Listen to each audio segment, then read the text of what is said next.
on one of the things that are on, that you can get on YouTube, an interview with you, and you said that you were known as the bebop kid, along with Billy Taylor, I believe, and maybe you guys were doing some duets and so forth. Yeah. So were you initially drawn to playing bebop? Was that the thing you were first known for? Well, it was.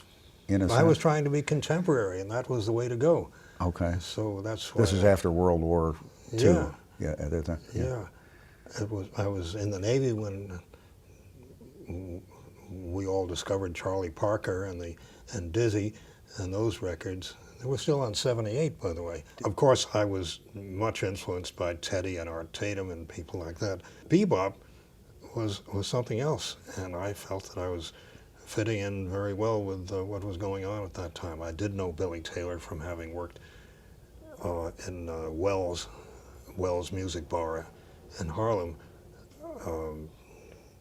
in 1948, in and out for quite a while. You were both playing there? I'm not quite sure if we were there at the same time, although maybe it was some special occasion. I played there nightly on several different engagements opposite an organist named Charlie Stewart, who's passed on since then. And we got to play a lot of duets together. He was a very hip organist. He liked to play particularly in the flat keys, because I think you can, with the pedals on the organ, you can easily find E flat and G flat. Find them, yeah, with your foot. So I think that's why he gravitated to those keys, and he would play Peanut Vendor by sticking a matchbook in the keyboard between these two notes, so that it would.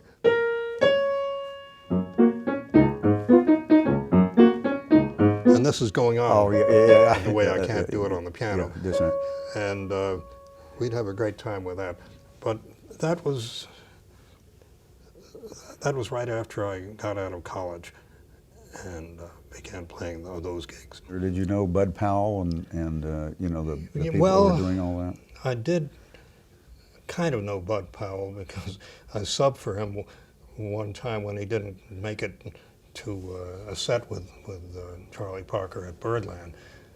I had gone into Birdland at the very opening playing with Max Kamensky's Dixielanders.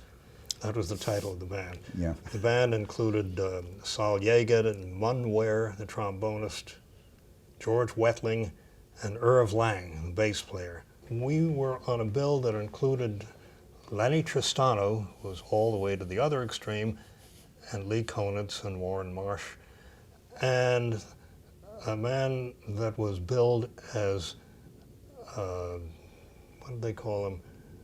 That new young voice, Harry Belafonte. He was on the bill. Wow. And a singer named Florence Wright was another attraction. And we played several weeks with that billing. Bebop was all around, and I loved that, and I loved Jelly Roll Morton too. And I was getting called to do studio work. That was a requirement. To do that was to be a good reader and to be as versatile as possible, and not to complain too much about the music you had to be playing, because not all of it was great. It was often just accompanying a pop singer. But I learned a great deal about being in those orchestras. I learned about accompanying singers and about orchestration just from listening. Some of the arrangers that I worked for in those days were Ray Ellis, for one, and Percy Faith, and Andre Kostelanetz. And one learns something just from being there. Is that where you learn to arrange for orchestras and vocal choruses and things too? I mean, you... It is where I learned to arrange, plus with the assistance of several good textbooks on the subject. So it was not in school. You didn't take a No, music program. I did. anyplace, In Columbia, I did take a music program, but it helped me not nearly as much as being on the job and seeing and hearing what was going on a little later. So you were a great reader. You could. I wouldn't say I was a great reader, but I was a very adequate reader, and the parts in those, the piano parts in those orchestrations very often were not complete. They left it to the pianist.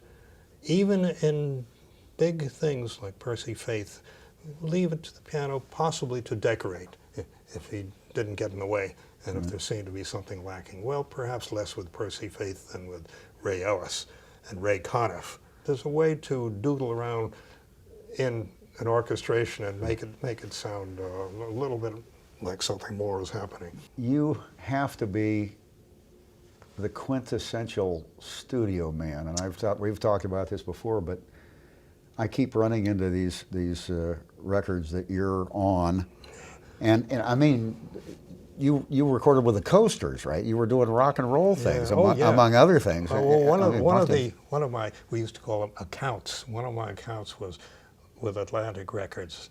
I loved doing that with those guys. The Coasters was one or two dates. Do you remember what tunes you did? Just out of curiosity. I have the records, but I don't think I can remember the titles right now. Okay. I got a hold of most of the records that I could in those days, and since then they've been all reissued. I like to pick them up now and see what they really sounded like. For a while, I got sort of obsessed by this, trying to find out all the the many areas and records, and I know you were also doing television shows, and you've told me at one time that you'd have 4 or 5 different gigs during a day. You might play the organ on on a soap opera, and then you would go someplace else to do a rock and roll recording, and That's then exactly right. you worked all the time. I know other people told me that then, as a studio guy, you would go in often, and I think you were charging like 3 times scale or whatever it was to do when you often did things, because you would go in and do the arrangements, play it right, get it done faster, and No, it is not true that I charged above scale. There is a charge for arranging, and there is a charge for playing. Okay. And the Glad lead, we cleared that up for the posterity. But I didn't get into a negotiating technique with my employers. I was, for quite a number of years, I was just the piano guy or the organ guy in the band, a sideman. But after a while, the producers began to suggest to me that I could be in charge of things for certain programs or certain record dates. And I gradually got to an interesting time when I was liable to be the leader in the morning on a date of my own, backing up some singers, and be working for somebody else in the afternoon and again in the evening. So it was a very mixed period, but finally I kind of began to do more of my own things than being a sideman.